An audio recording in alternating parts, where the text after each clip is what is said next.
Well, Dan, great to speak to you, first off. Let's talk about Deontay Wilder. What has he been saying since that fight against Tyson Fury? Do you think we will see him back in the ring sometime soon? I know there were some comments that led people to believe that maybe he would consider retiring. I think that's just idle talk. While I have not personally spoken to Deontay since the knockout loss he suffered against Fury back in October, I have spoken at length with his manager, Shelly Finkel, his trainer, Malik Scott, and both of them are of the viewpoint that, he'll be back sometime in the spring, later part of the spring. And, right now taking a well-deserved rest. And I don't think it's so much physical in terms of what happened in the fight. It's more, get yourself together with your head, figure out what you want to do. But, Deontay Wilder, if he decides he still wants to fight, which they think he will, there's still a lot of good fights for him out there, a lot of money to be made. And, having been around this business and this sport for a long time, it's hard sometimes to take with too much seriousness what happens in the immediate aftermath of that kind of a loss. But I definitely suspect we're going to see Deontay back in the ring and in some big fights. And he's still a quality heavyweight. He's got 2 losses in his career. They both happen to come against Tyson Fury, who I think has proven at this point that he's number one in this weight class of his time. And when it comes to what Wilder could look to do this year and next year, do you see him being a fighter who could get himself back right involved at the very top of the heavyweight scene? I don't see why not. I mean, there's nobody else in the business that's got that kind of punching power. He's got a tremendous amount of charisma. He's got a fan base. There's no reason why he couldn't be. Now, I don't think in his next fight, whenever he comes back, he's going to be right away fighting for a heavyweight title for a couple of reasons. One, he's going to probably need, after taking 2 knockout losses in a row, you got to get yourself back in the, in the win column. And also because of the fact that in boxing right this moment, the titles are mostly unified. You have 3 titles belonging to Usyk, who's getting ready to do a rematch with Joshua, and you have the other belt that resides with Fury, the man that just knocked him out twice. So you can, bank on the fact that it's not like we're looking at Fury Wilder Part 4, at least certainly not, in the next fight or anytime in the immediate future. So there is not an easy pathway to these title fights because there's only 2 guys with belts instead of usually 4 guys with belts. And they're otherwise occupied. Fury be back sometime in March. They're trying to figure out his situation with Dillian White or perhaps somebody else. And of course, the fact that Joshua has exercised that rematch option against Usyk. And there's still talk, frankly, out there, James, that maybe Anthony Joshua will still come to some kind of step-aside agreement that would allow a Fury Usyk fight for the undisputed crown to take place. When it comes to Wilder, you spoke about the comeback fight. It wouldn't necessarily be for a world title, but Eddie Hearns suggested last week that Derek Chisora would be the ideal opponent. What do you make of that talk? I mean, that's Eddie trying to advocate for his guy. I understand that. I mean, if he's involved in the promotional end of Derek Chisora and Chisora wants to continue to box after what happened in that loss against Joe Parker a couple of weeks ago, then Eddie's out there doing his job. He's trying to secure, big opportunities and big fights for his fighters. And if I was a boxer, I would want that from my promoter. So I can appreciate what Eddie is trying to do, even if he doesn't actually think it's going to happen. If you're a promoter, there's nothing wrong with getting your guy's name out there and getting guys like you and me to talk about it. What do you think would happen if the 2 of them did step in the ring? I mean, the press conference would be brilliant, but what would happen if they were to actually fight? Chisora versus Wilder? I mean, listen, I'm a fan of both guys. They both make good fights. They both have good personalities. They're both veterans. They've both been around a long time, both been in some big fights. But I think it's pretty clear that the level of talent, there's just a difference between what Wilder has and what Chisora has. And it's no knock on Chisora. He's been a fantastic guy for a long time. He's brought, any number of exciting fights to the fans. And I respect him a lot for the heart that he's shown in his fights and for his never say die attitude. A lot of guys would have been done against Joe Parker. This guy kept on going for the full 12 rounds and never gave an inch. And so, you have to have respect for a guy like Derek Chisora's fighting heart. But I don't think that he would survive 12 against Deontay Wilder. What do you think would be maybe a more realistic opponent for Deontay Wilder next? I think a fight a lot of people would want to see would be a fight between him and Andy Ruiz Jr. I think that's a possibility. If you take a look at the roster of boxers that fight under the umbrella of the Premier Boxing Champions group, they've got some good fighters. I could certainly see that as a possibility because it taps into the fact that there are 2 former champions. They both, have been in some high-profile fights of recent times. It's a fight that they could probably make rather easily. It would serve the PBC. If you notice what they've been doing, a lot of those types of fights they've been doing on pay-per-view in the United States, that would seem to fit. If they can do Luis Ortiz against Charles Martin, which was a pretty good heavyweight matchup, but I don't think something that the public was clamoring for. With guys who aren't big names relative to a Ruiz or a Wilder, and they just had that on pay-per-view on New Year's Day. Grant, at that a fight between Wilder and Ruiz would certainly fall as a pay-per-view in their relationship with the Fox network in the United States. So I could absolutely see that fight happening. It would probably be a pay-per-view. It taps into the Wilder fan base.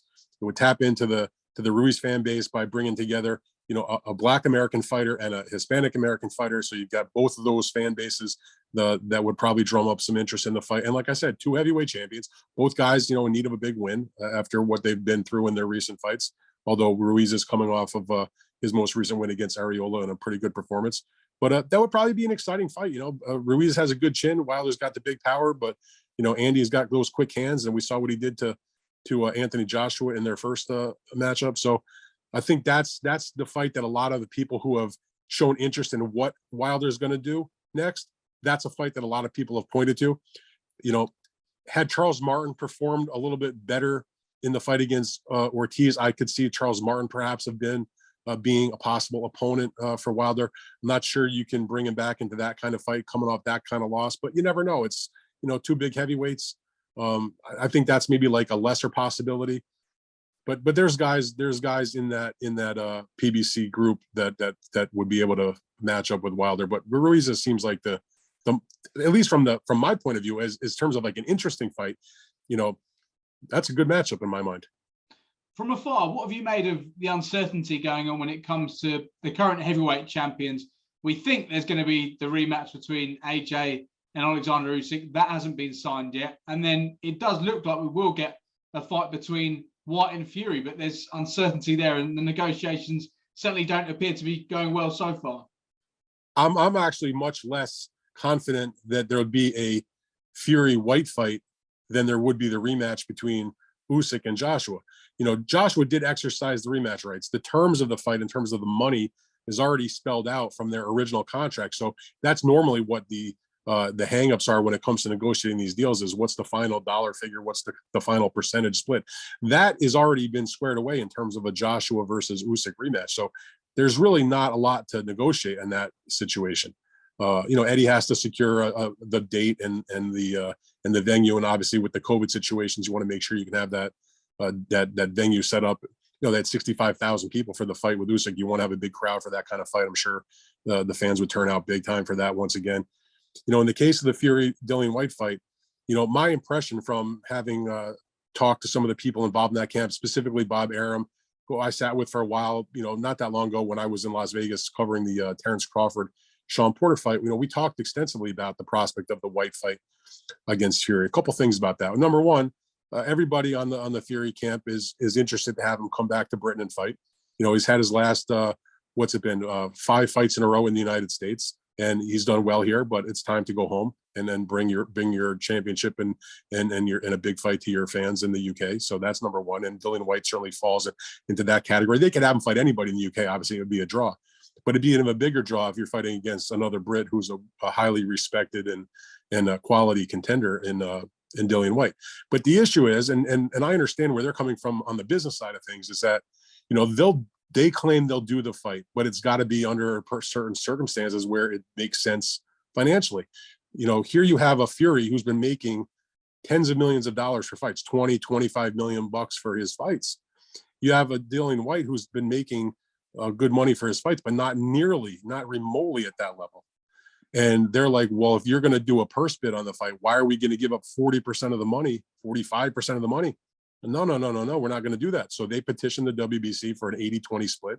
The WBC took into account the types of purses that the fighters have been making in previous fights, which, by the way, is the exact same thing that the WBO does when they decide on how they're going to cut up the money on a purse bid split.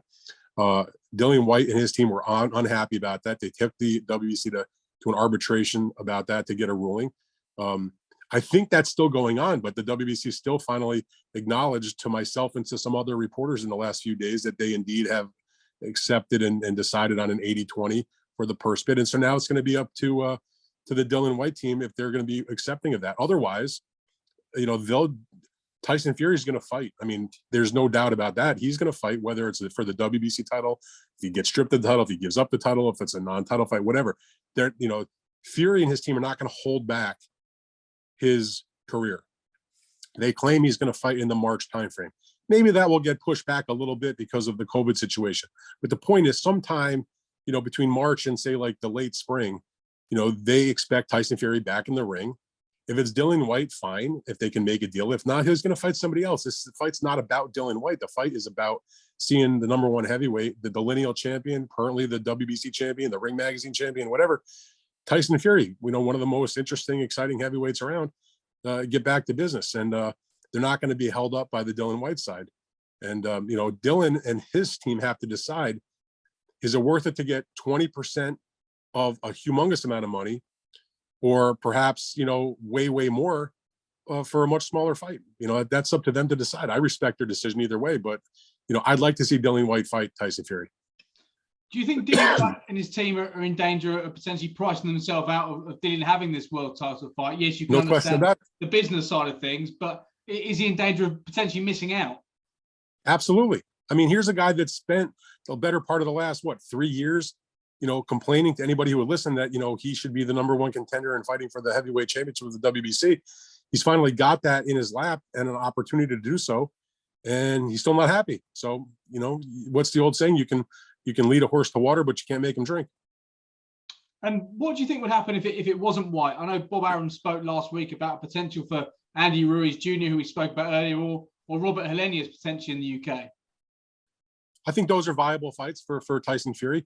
They both are reputable heavyweights. Andy Ruiz, like I said, former heavyweight champion, he's certainly known to the British public for his, very big upset knockout loss against Joshua, but of course, a pretty bad performance against AJ in the rematch.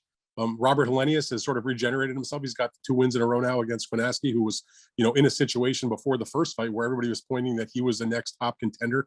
And he's also with PBC, and they were making plans that he was going to get a shot against Deontay Wilder when he still had the WBC title. So he's now had the 2 wins in a row against Kwinaski, including the stoppage on that big undercard when Wilder and Fury fought.